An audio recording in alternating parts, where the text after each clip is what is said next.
Hiya John, good session today. Hope you found it helpful. Just going to run through those things we discussed now from the session. Mainly obviously setup. We discussed obviously standing a little bit further from the ball than ideal. Just stretching out for that golf ball made it very hard for you to turn, rotate your body. And because of the club now got very, very sort of steep in the back, so you sort of see sort of halfway back here now how vertical that golf club is now. And because of that, coming back in the golf ball is going to make it very difficult to square the club face up, and also with that angle of attack into the golf ball, it's going to give a tendency for that club to hit the ground behind the ball, and when it does, it'll be a lot of mud, a lot of power being lost, and the ball not going very far.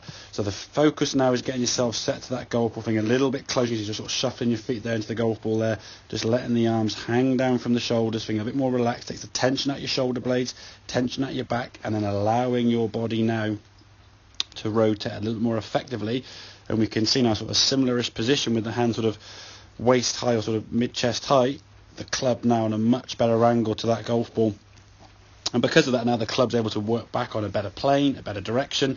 And we can see just before impact now, if we come in a frame or so before impact, how that club face now is in a very sort of good position. Arms are under the shoulders nicely, and the club face now able to sort of square up the golf club to the golf ball, and the ball then flying down the range there nicely. Now if you compare that image just before impact to this one where your arms have to start firing out towards the golf ball, this next frame, you can see that club face there now, as I said, just outside your left foot.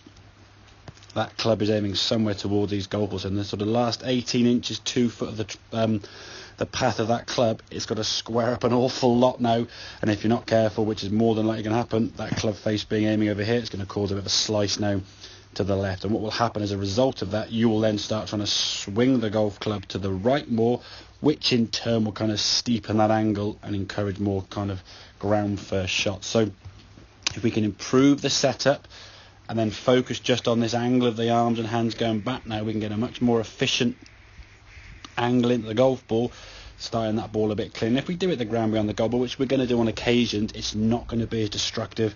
Obviously this time, the ground being very soft, being wet, if your club's coming down from that vertical angle, hitting the ground's a nightmare, and the ball's just going to go nowhere. And then of course then you're fearful of hitting the ground, so you just try and miss the ground, and you end up thinning the golf ball. So if we can get the club face working better, get the angle better to the golf ball, that ball fly further and straighter down the range, make it a lot easier for you. So hope that makes sense. Any questions, obviously give me a shout, and I'll catch up with you soon.